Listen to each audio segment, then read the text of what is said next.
ನಮಸ್ಕಾರ ಕರ್ನಾಟಕ, ನಿಮ್ಮ ಮಾನವ ಕನ್ನಡ ಚಾನಲ್ಗೆ ತಮ್ಮೆಲ್ಲರಿಗೂ ಸ್ವಾಗತ ಸುಸ್ವಾಗತ. ನೀವಿನ್ನೂ ನಮ್ಮ ಚಾನಲ್ಗೆ ಸಬ್ಸ್ಕ್ರೈಬ್ ಆಗಿಲ್ಲದಿದ್ದಲ್ಲಿ ದಯಮಾಡಿ ಸಬ್ಸ್ಕ್ರೈಬ್ ಆಗಿ. ಇದೇ ತರಹದ ರಾಶಿ ಭವಿಷ್ಯಗಳ ವಿಡಿಯೋಗಳಿಗಾಗಿ ಬೆಲ್ಲೈಕಾನ್ ಕ್ಲಿಕ್ ಮಾಡೋದನ್ನ ದಯಮಾಡಿ ಮರೆಯಬೇಡಿ. ಮೊದಲಿಗೆ ತಮ್ಮೆಲ್ಲರ ಬಳಿ ನಾನು ಕ್ಷಮೆ ಯಾಚಿಸುತ್ತೇನೆ. ಯಾಕೆಂದ್ರೆ ಉಚಿತ ಜಾತಕಗಳನ್ನು ನಾನು ತುಂಬಾ ಜನಕ್ಕೆ ಕಳಿಸ್ಕೊಡ್ತೇನೆ. ಅದರಲ್ಲೂ ಸ್ವಲ್ಪ ಜನ ತುಂಬಾ ರಿಪ್ಲೈ ಮಾಡ್ತೀರಾ, ನೀವಿನ್ನ ಕಳಿಸಿಲ್ಲ ಅಂತ.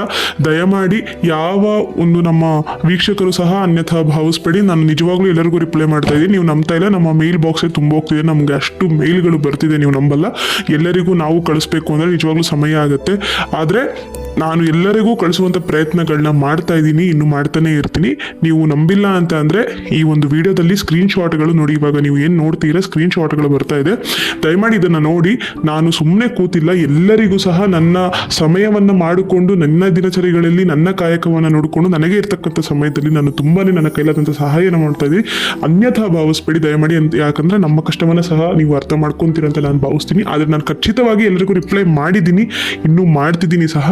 ದಯಮಾಡಿ ಅನ್ಯತೆ ಭಾವಿಸ್ಬೇಡಿ. ನಿಮಗೆ ಉಚಿತ ಜಾತಕ ಬಂದೇ ಬರುತ್ತೆ. ನೀವು ಸರಿಯಾದ ವಿವರಗಳು ಕಾರಣಗಳು ಕೊಟ್ಟಿದ್ದಲ್ಲಿ ನಿಜವಾಗ್ಲೂ ನಾನು ನಿಮಗೆಲ್ಲರಿಗೂ ಕಳಿಸ್ಕೊಡ್ತೀನಿ ಅಂತ ಹೇಳ್ತಾ ಸ್ವಲ್ಪ ನಮ್ಮ ತಂಡಕ್ಕೆ ನಮಗೆ ಸಹಾಯನು ಸ್ವಲ್ಪ ಸಮಯವನ್ನು ಕೊಡಿ. ಮತ್ತು ಇನ್ನೊಂದು ಮುಖ್ಯವಾದ ವಿಷಯ, ನಾನು ಇಲ್ಲಿಗೆ ಬಂದಿರತಕ್ಕಂಥ ಕಾರಣ, ಕುಂಭರಾಶಿಯವರ ಯುಗಾದಿ ರಾಶಿ ಭವಿಷ್ಯ ಹೇಗಿರುತ್ತೆ ಗುರುಜಿ ತಿಳಿಸ್ಕೊಡಿ ಅಂತ ನನಗೆ ತುಂಬ ಜನ ಕೇಳಿದ್ರಿ. ತುಂಬ ಜನ ಕಮೆಂಟ್ ಸೆಕ್ಷನಲ್ಲಿ ಆ ರಾಶಿ ತಿಳಿಸ್ಕೊಡಿ, ಈ ರಾಶಿ ತಿಳಿಸ್ಕೊಡಿ ಅಂತೆಲ್ಲ ತಮಗೆ ತುಂಬ ಜನ ಕಮೆಂಟ್ ಮಾಡಿದಿರಿ. ಎಲ್ಲವನ್ನು ನನಗೆ ನೋಡಿ ಉಚಿತ ಜಾತಕ ಮತ್ತು ಇದು ಎಲ್ಲವನ್ನು ಮಾಡಲಿಕ್ಕೆ ನನಗೂ ಸ್ವಲ್ಪ ಸಮಯ ತಗೊಳುತ್ತೆ. ಆದರೂ ನಾನು ಯಾರನ್ನು ನಿಮ್ಮನ್ನು ಸಹ ನಾನು ಬೇಜಾರುಪಡಿಸಲ್ಲ, ಯಾರಿಗೂ ನಾನು ಇದು ಮಾಡಲ್ಲ. ಅದಕ್ಕಾಗಿಯೇ ನಾನು ಹೇಗೆ ಇರುತ್ತೆ ಯುಗಾದಿಯ ವರ್ಷ ಭವಿಷ್ಯ ಕುಂಭರಾಶಿಯವ್ರದ್ದು, ಯಾಕಂದ್ರೆ ನನಗೆ ಬಂದಂತಹ ಒಂದು ಬಹುದೊಡ್ಡ ಬೇಡಿಕೆ ಕುಂಭರಾಶಿ ಅಂತ ನಾನು ಹೇಳಲಿಕ್ಕೆ ಇಷ್ಟಪಡ್ತೀನಿ. ನೋಡಿ, ಕುಂಭರಾಶಿಯವರಿಗೆ ನಾನು ಅಂಜನದ ಮೂಲಕ ಸಹ ಹೇಳ್ತೀನಿ, ಹಾಗೂ ನಾನು ಹಾಕಿರ್ತಕ್ಕಂತಹ ಈ ಒಂದು ಚಿತ್ರಪಥದ ಮೂಲಕ ಕೂಡ ನಾನು ಹೇಳ್ತೀನಿ. ದಯಮಾಡಿ ಎಲ್ಲರೂ ಗಮನದಿಂದ ಕೇಳಿಸ್ಕೊಳ್ಳಿ. ನೋಡಿ, ಕುಂಭರಾಶಿಯವರಿಗೆ ಅಂಜನವನ್ನು ಹಾಕಬೇಕು ಅಂತ ನಾನು ಇಷ್ಟು ಎಲೆಗಳಲ್ಲಿ ಒಂದು ಎಲೆಯನ್ನು ಆರಿಸಿದಾಗ ನನಗೆ ಬಂದಿದ್ದು ಇದು. ಇದಕ್ಕೆ ನಾನು ಅಂಜನವನ್ನು ಹಾಕಿದಾಗ ನನಗೆ ಕಂಡು ಬಂದ ಕೆಲವು ವಿಷಯಗಳು ನೋಡಿ. ಕುಂಭರಾಶಿಯವರು ಮೊದಲಿಗೆ ಧನಿಷ್ಠ ನಕ್ಷತ್ರದ 3 ಮತ್ತು 4ನೇ ಪಾದ, ಪೂರ್ವಭಾದ್ರ ನಕ್ಷತ್ರದ 1, 2 ಪಾದ, ಶತಭಿಷ ನಕ್ಷತ್ರದ 1, 2, 3 ಮತ್ತು 4ನೇ ಪಾದ, ಇದು ಈ ಒಂದು ನಕ್ಷತ್ರದಲ್ಲಿ ಜನಿಸಿವರು ಕುಂಭರಾಶಿಯವರು ಆಗಿರ್ತಾರೆ ಅಲ್ವಾ.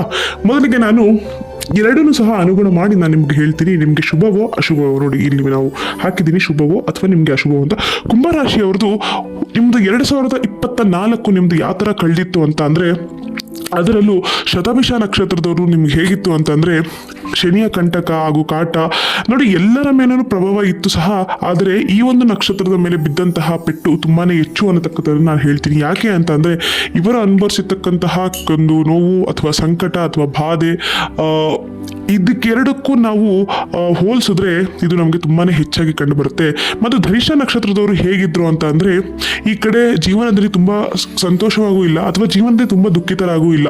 ಒಂದು ಮಾಧ್ಯಮಿಕವಾಗಿ ಅವರು ಜೀವನವನ್ನು 2024ರಲ್ಲಿ ಸಾಗಿಸಿದ್ದಾರೆ. ಇದು ಪೂರ್ವಭಾದ್ರ ನಕ್ಷತ್ರದಲ್ಲಿ ಬಂದರೆ, ಪೂರ್ವಭಾದ್ರದವರದು ತುಂಬ ಏನಾಗ್ತಿದೆ ಅಂತಂದರೆ, ಸಂಸಾರಗಳಲ್ಲಿ ಕಿರಿಕಿರಿ ಆಗ್ತಿದೆ, ಸಾಲಬಾಧೆ ಹೆಚ್ಚಾಗಿ ಉಂಟಾಗ್ತಿರ್ತಕ್ಕಂಥದ್ದು. ಆದರೂ ಅವರ ಜೀವನದಲ್ಲಿ ಅವರು ಏನು ಮಾಡ್ತಿದ್ದಾರೆ ಅಂತಕ್ಕಂಥದ್ದನ್ನ ಅರ್ಥ ಮಾಡ್ಕೊಳ್ಳೋಕ್ಕೆ, ಅವರನ್ನು ಅವರೇ ಅರ್ಥೈಸ್ಕೊಳ್ಳೋಕ್ಕೆ ತುಂಬಾ ಒದ್ದಾಡ್ತಿರ್ತಕ್ಕಂಥದ್ದಾಗಿದೆ.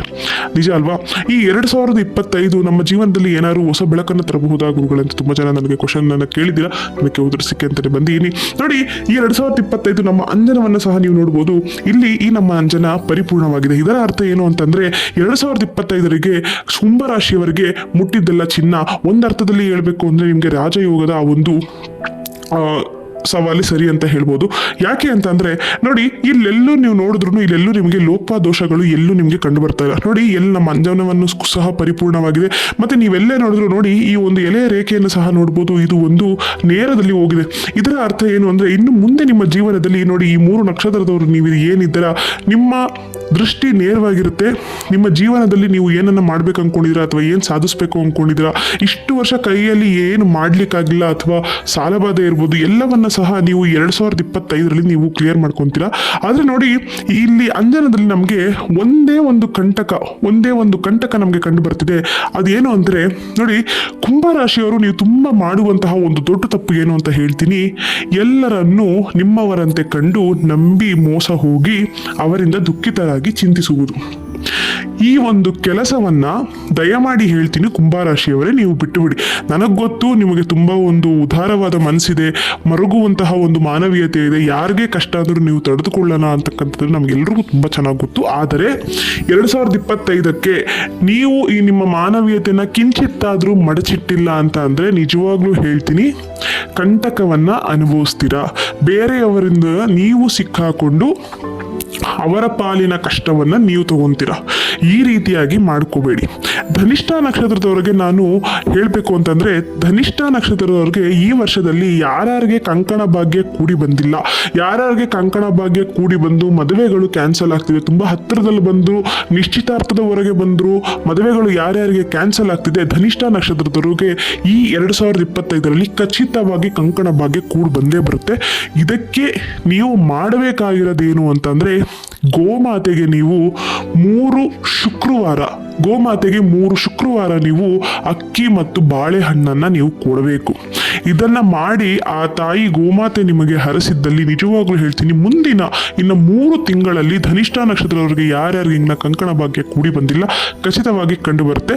ಶತಭಿಷ ಹಾಗೂ ಪೂರ್ವಭದ್ರ ನಕ್ಷತ್ರದಲ್ಲಿ ಅಂತಹ ಏನು ಲೋಪದೋಷಗಳು, ವಿವಾಹದ ಸಂಬಂಧಿಸಿದ ನಮಗೆ ಲೋಪದೋಷ ಏನು ಕಾಣಿಸ್ತಿಲ್ಲ. ಯಾಕೆ ಅಂತಂದ್ರೆ ಇವರಿಗೆ ವಿವಾಹ ಆದ ನಂತರ ಕಿರಿಕಿರಿ, ವಿವಾಹದ ಮುಂಚಿತ ಅಥವಾ ವಿವಾಹ ಇನ್ನು ಆಗ್ತಿಲ್ಲ ಅನ್ನತಕ್ಕಂಥದ್ದು ಈ ನಕ್ಷತ್ರದಲ್ಲಿ ಆಧಾರಿತವಾಗಿ ಅಷ್ಟಿಲ್ಲ ಹೊರತು, ಆದರೆ ವಿವಾಹ ಆದ ನಂತರ 2 ನಕ್ಷತ್ರಗಳಿಗೆ ಸ್ವಲ್ಪ ಕಿರಿಕಿರಿ ಉಂಟಾಗುವಂತಹ ಸಾಧ್ಯತೆ ತುಂಬಾನೇ ಇದೆ.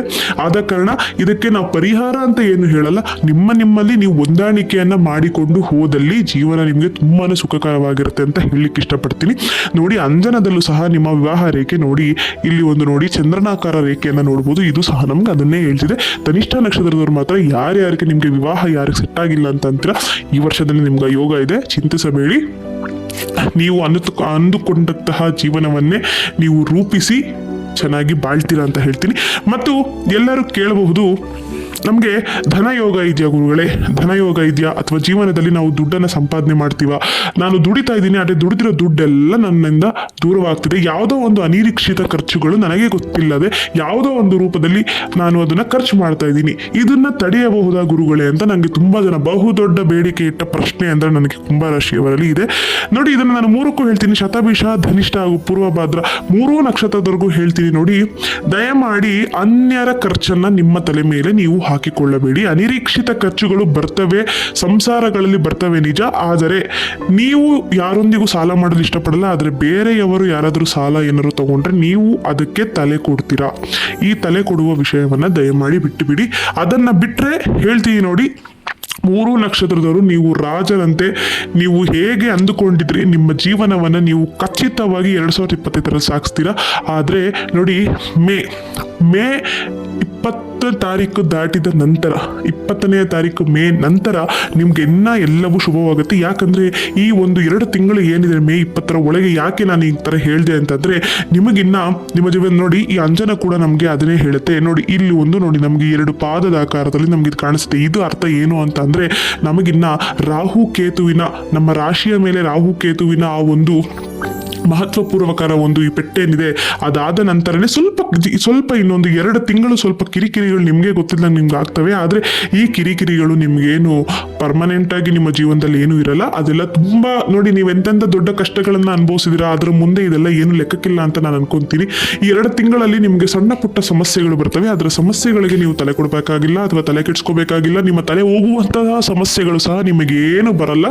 ನೀವೇನು ಇಷ್ಟಪಡ್ತಿದ್ರಿ, ನೀವೇನು ಧನವನ್ನು ಸಂಪಾದನೆ ಮಾಡಿ ನಿಮ್ಮ ದುಡ್ಡನ್ನು ನೀವು ಕೂಡಿಕೊಂಡು ನಿಮ್ಮ ಜೀವನದಲ್ಲಿ ನೀವು ರಾಜರ ತರ ಬದುಕಬೇಕು ಅಂತ ಅನ್ಕೊಂಡಿದ್ರೆ ಖಚಿತವಾಗಿ ನೀವು ಆ ಜೀವನವನ್ನ ಶೀಘ್ರದಲ್ಲೇ ಕಾಣ್ತೀರಾ. ಮೇ 20ನೇ ತಾರೀಕು ನಂತರ ನೀವು ಮುಟ್ಟಿದ್ದೆಲ್ಲ ಚಿನ್ನವಾಗುವಂತಹ ಎಲ್ಲ ಒಂದು ಇದಿದೆ. ನೀವು ಯಾವುದೇ ಒಂದು ಕೆಲಸಕ್ಕೆ ಕೈ ಹಾಕಿದ್ರು ಎಲ್ಲವೂ ಶುಭವಾಗುತ್ತದೆ ಅಂತ ಹೇಳ್ತಾ, ಆದರೆ ನಿಮ್ಮ ಆರೋಗ್ಯದ ವಿಚಾರದಲ್ಲಿ ಮಾತ್ರ ದಯಮಾಡಿ ಕುಂಭರಾಶಿಯವರು ಸ್ವಲ್ಪ ಮುನ್ನೆಚ್ಚರಿಕೆ ವಹಿಸಿ. ಮತ್ತು ಅಪ್ಪ ಅಮ್ಮಂದಿರು ಮಕ್ಕಳಿಗೆ ಬೈಯೋದು ಅಥವಾ ಅವ್ರಿಗೆ ಒಡೆಯೋದೆಲ್ಲ ಮಾಡಬೇಡಿ. ಯಾಕಂದ್ರೆ ಶತಭಿಷ ನಕ್ಷತ್ರದ ಮಕ್ಕಳಿಗೆ ಸ್ವಲ್ಪ ಅವರ ತಲೆಯಲ್ಲಿ ಬೇರೆ ತರದ ಆಲೋಚನೆ ಬರತಕ್ಕಂತಹ ಎಲ್ಲ ಒಂದು ಸೂಚನೆಗಳು ಕಾಣಿಸಿದೆ. ಅಪ್ಪ ಅಮ್ಮ ದಯವಿಟ್ಟು ಏನು ಮಾತಾಡಕ್ ಹೋಗ್ಬೇಡಿ, ಮಕ್ಕಳಿಗೆ ಏನೇ ಇದ್ರು ಸೂಕ್ಷ್ಮವಾಗಿ ಹೇಳಿ ಅಂತ ಹೇಳ್ತಾ, ಇನ್ನು ನಿಮ್ಗೆ ಏನಾದರೂ ಕುಂದು ಕೊರತೆ ಇದ್ದಲ್ಲಿ, ಏನು ನಿಮ್ಮ ಪ್ರಶ್ನೆಗೆ ಉತ್ತರ ಸಿಕ್ಕಲಿದ್ದಲ್ಲಿ ನಮ್ಮ ಮೇಲ್ ID ಕಮೆಂಟ್ ಸೆಕ್ಷನ್ ಅಲ್ಲಿ ಪಿನ್ ಮಾಡಿರ್ತೀವಿ. ದಯಮಾಡಿ ಮೇಲ್ ಮಾಡಿ, ರಿಪ್ಲೈ ಲೇಟಾಗಿ ಬಂದರೆ ಬೈಕೋಬೇಡಿ. ಖಂಡಿತವಾಗಿ ನಾವೆಲ್ಲರಿಗೂ ರಿಪ್ಲೈ ಮಾಡ್ತೀವಿ ಅಂತ ಹೇಳ್ತಾ, ಇದೇ ತರಹದ ರಾಶಿ ಭವಿಷ್ಯಗಳ ವಿಡಿಯೋಗಳಿಗಾಗಿ ನಮ್ಮ ಪೇಜ್ನ ಫಾಲೋ ಮಾಡಿ. ಶುಭ ದಿನ ಸ್ನೇಹಿತರೆ.